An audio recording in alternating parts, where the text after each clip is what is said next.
Turn it up. I told you now. Please.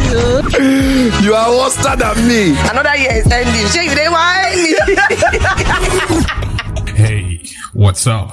It's me again. They call me Baba K, and I welcome you once again to the Butterbox podcast, where we keep it real and raw. Today we're diving headfirst into the deep end of conversations that many are afraid to have. And the question is, why are Nigerian marriages falling apart faster than a pack of cards? Is it the economy, or infidelity, or even family pressure? Or is it just unrealistic expectations? From celebrity dramas to your neighbor's scandalous breakup, divorce is trending, and we need to talk about it. Why are people walking away from marriages at the first sign of trouble? Is it a case of I don't have strength for nonsense? Or are we genuinely tired of pretending love conquers all? If you think it's only celebrities like Two-Face and Idibia that is going through it, then you might have to think again. It's happening in your church, in your street, and even in your family. It is real. And we're about to unpack everything. So buckle up. It's about to get heated. First things first, can we agree that most Nigerians have been sold a scam? This whole happily ever after fairy tale is a fat lie. Let's talk about Two-Face and Idibia. On the surface, they are that power couple everyone admires. She's the loving wife, he's the iconic artist, but then wahala burst out. Public accusations, cheating rumors, and social media meltdowns. People called Annie a fool for staying, and others said Two-Face was just a typical African man with wandering eyes. But that's just one couple. The same story is playing out in everyday Nigerian homes. People get into marriages with the idea that love will make everything perfect. Nobody tells you about the fights, the silent treatments, and the pressure of keeping up appearances. A guy told me once how he got married to a slay queen because she was fine and popular on Instagram. And after 2 years, he realized he married a filter. She was obsessed with social media, always comparing herself to influencers. Meanwhile, he was struggling to pay rent. Eventually, they split. He blamed her, she blamed him, and social media blamed both of them. We see weddings every weekend, but how many of these marriages are really happy? It's like a movie where everyone is smiling for the camera, but once the guest leaves, the mask falls off. We glorify marriage so much that people rush in without asking the right questions. Parents pressure you, when will you marry? You are not getting younger. Society then begins to push you. Marriage is an achievement. You must get married. And at the end, many end up jumping in blindly. You marry a person, but you don't marry their character. Then wahala starts. He drinks too much. She knacks too much. You thought love would conquer all sins, but love is struggling to pay NEPA bills and school fees. And can we talk about in-laws? In Nigeria, you don't just marry your partner. You marry their entire family, even their village, and maybe their ancestors. A friend told me how her husband's family controlled their home. The mother-in-law practically ran the house. The husband was what we call mama's boy. Anything she said was final. Eventually, my friend packed out. Till today, the man still blames her for not being a good wife. Many marriages are transactional. It's not about love, but survival. Some marry for money, others for citizenship, some for family connections.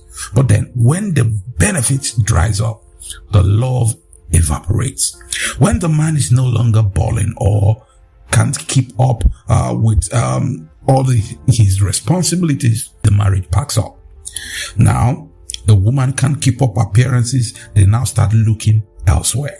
Like I always tell people, love is sweet, but can love pay rent?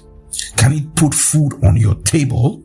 When the economy is squeezing life out of people, when the hustle is hard and respect is low, love becomes bitter. fact. Let's talk about the unspoken issues that's breaking marriages left, right, and center. Infidelity. Look, cheating has become almost normalized. Men are expected to cheat and women are expected to forgive. But let's not forget, it goes both ways now. When we see scandals, we laugh. Yes, that's when we see a man cheating, we say, it's a man's world. Leave him, let him cheat. That's what men are known for. But when it's a woman, it's considered as betrayal, lies, disrespect. Now, one thing you must understand that the lack of trust, or when you lose trust for someone, it damages the relationship. And once trust is broken, it's very, very hard to rebuild. One big pastor was accused of cheating and everyone defended him, saying, touch not my anointed.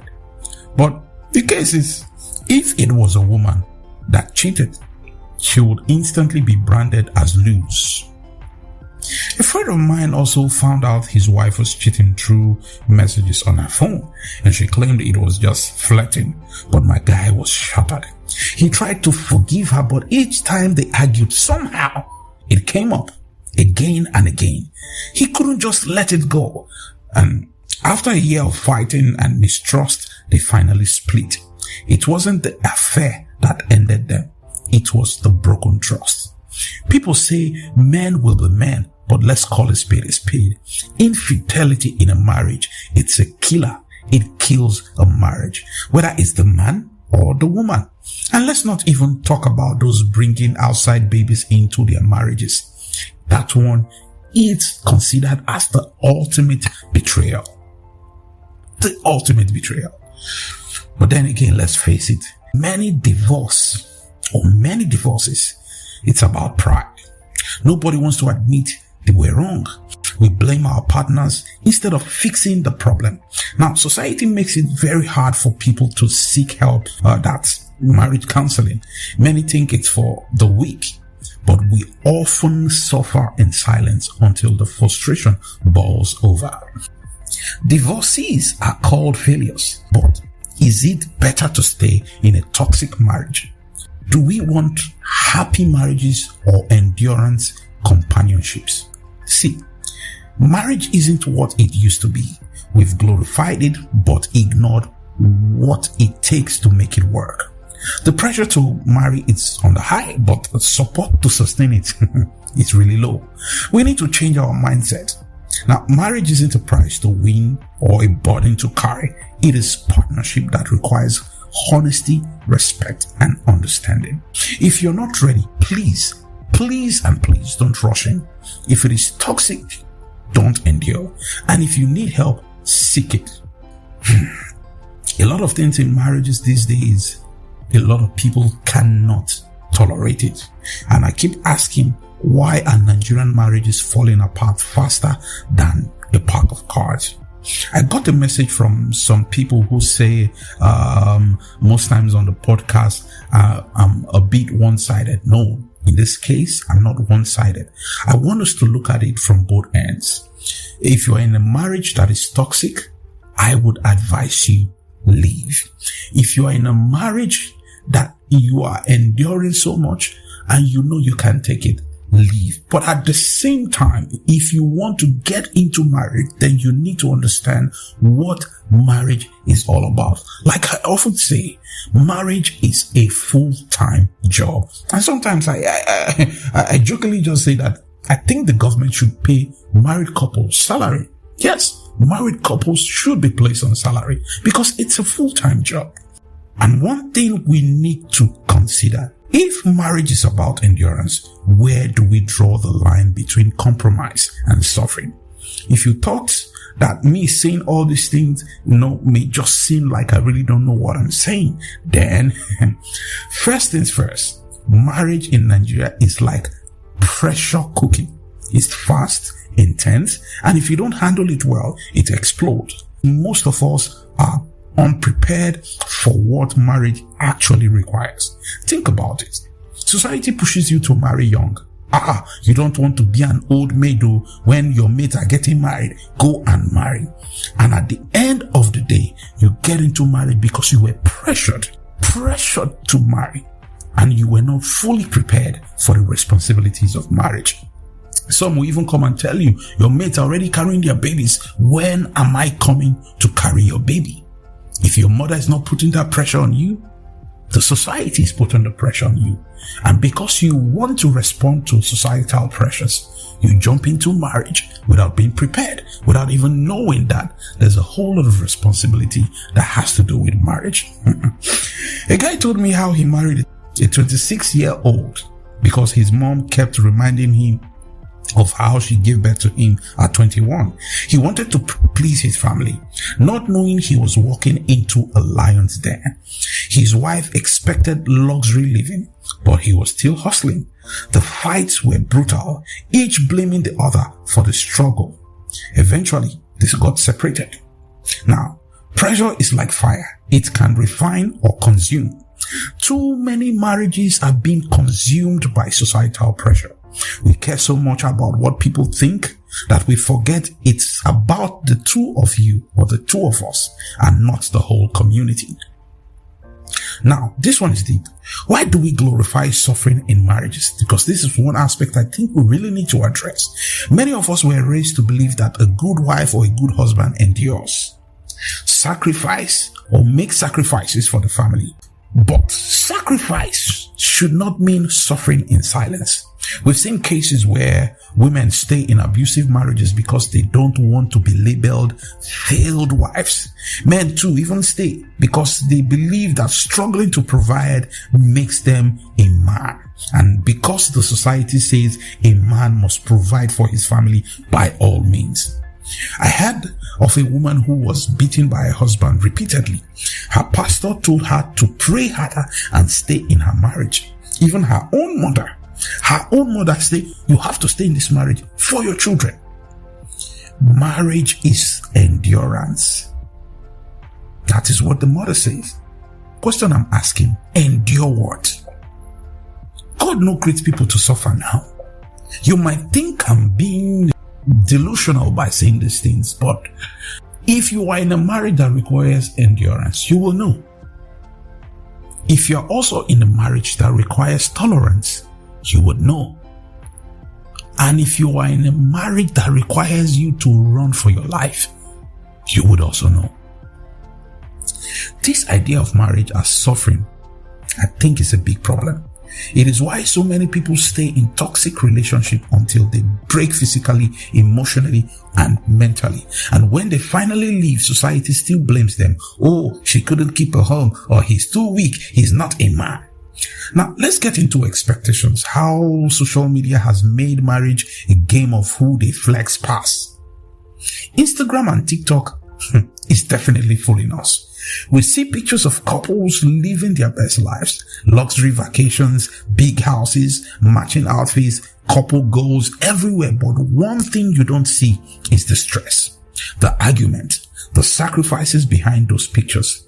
A couple I know were always trending, always flaunting designer clothes and luxury lifestyles online.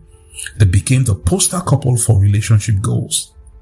Then boom, news broke out. They were broke. Turns out it was all packaging. The guy was borrowing money and the woman was secretly selling her jewelries to keep up appearances.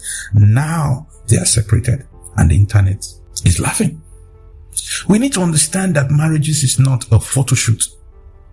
It is real life. Bills don't get paid with Instagram likes, and disagreements don't disappear with cute couple selfies. We need to focus on substance, not appearance. Infidelity, again, is one big problem that has put problem in our marriage. In the Nigeria today that we know, cheating is almost accepted. Men will be men, they say, but if a woman cheats, she's instantly a disgrace. A woman found out that her husband was cheating and she confronted him and he said, it's a man's thing, just manage. The audacity for the man to say that kind of thing. Just manage. She considered leaving, but her family warned her not to bring shame. A few months later, she cheated out of spite, just to spite the man, and all hell broke loose. The same family who told her to stay in her marriage started calling her lose. Sloth. The same family that was aware that the husband cheated earlier and advised her to stay in the marriage, but when she cheated in return, they called her a slut. So you see that the society we live in today is basically double standards. Even those who told her to endure, they were all calling her names. Ashawo, loose woman, you are a disgrace. But one thing remains a fact. Infidelity destroys trust, and trust is the foundation of marriage. A broken foundation will always crumble. Some say forgiving is noble, but is it wise when betrayal becomes a pattern? I think basically we should stop deceiving ourselves. Cheating is wrong. Be it a man or a woman, cheating is wrong. Now, this brings me to the big question. Are we even ready for modern marriage? In this new age of career-driven women and ambitious men, can traditional roles still work? When a woman earns more, should she still submit? Should a man still be the sole provider? These are the real questions we need to address. A young couple I know argued because the wife earned more and made decisions without consulting the husband. He felt disrespected, but she felt independent. They split, each of them blaming the other. This modern dynamic is challenging traditional expectations, and many cannot handle it. Marriage is about partnership, not power play. Respect must be mutual. Whether na man or na woman they bring the money, respect must be mutual. So again I ask, what is the way forward? We need to redefine the marriages we are having today in Nigeria. We need to talk honestly about our expectations, responsibilities, and boundaries. A healthy marriage isn't about suffering or submission. It's about mutual respect, understanding, and growth. So if you're not ready for commitment, then don't go in. If you're already in it, then make it work. But if you think you can't, please don't kill yourself. Don't kill yourself for society's validation. Let's stop glorifying endurance over happiness. Life is too short. Life is too short for you to enslave yourself in the institution of marriage. And please don't think that I'm advising you not to get married or go into the union of marriage. But you must be prepared for what you are going into, because a lot of us get into marriage without being prepared for what we're going into. Most ladies fantasize about the wedding and forget about the marriage. They spend all their time planning the entire wedding, and eventually when they get into the marriage, when it starts, it's like they were not prepared. They begin to ask themselves questions like, oh, what's going on? I'm not prepared. They don't even know the responsibility of a wife. They don't know they have to get up to cook, to take care of the kids. And some of them will even tell you, but I go to work. I don't have time to do all these things. And the question I always ask, were you not aware of all these things when you decided to go into marriage? And so people are criticizing Two-Face Idibia today for deciding to move with Natasha. That is the lady at the Edo State House of Assembly. He may have his reasons. We were all excited when both Two-Face and Annie Idibia got married, but today that marriage is long gone. I even noticed that on social media, Natasha has attached Idibia to her name now. What happened? Did Two-Face fall out of love? Was Annie enduring a whole lot of things that she could have, just walked away all these years? Did she stay because of her children, her kids? Or was Two-Face even enduring a whole lot that we did not see? These are the questions that remained unanswered. But while these questions about Two-Face and Annie remains unanswered, you must answer your own question. Are you ready for marriage? Are you prepared for the responsibility? Can you endure all the hardship that it comes with? Because marriage is not a bed of roses. And you cannot learn from any other person's marriage. Every marriage is tailored after you. and your partner. So you must understand the sequence of your own marriage. All right. That's where I come to the end of today's podcast on the Butterbox. Remember, you can follow us on all our social media platforms at Butterbox Podcast on Instagram, TikTok. Subscribe to our YouTube channel and also on Twitter. We are very vocal on Twitter, and you can also reach back at us and let us know what you think about every episode that we drop. Once again, my name is Baba K, and like I always say, the matter does not matter until it begins to matter. And see you on the next one.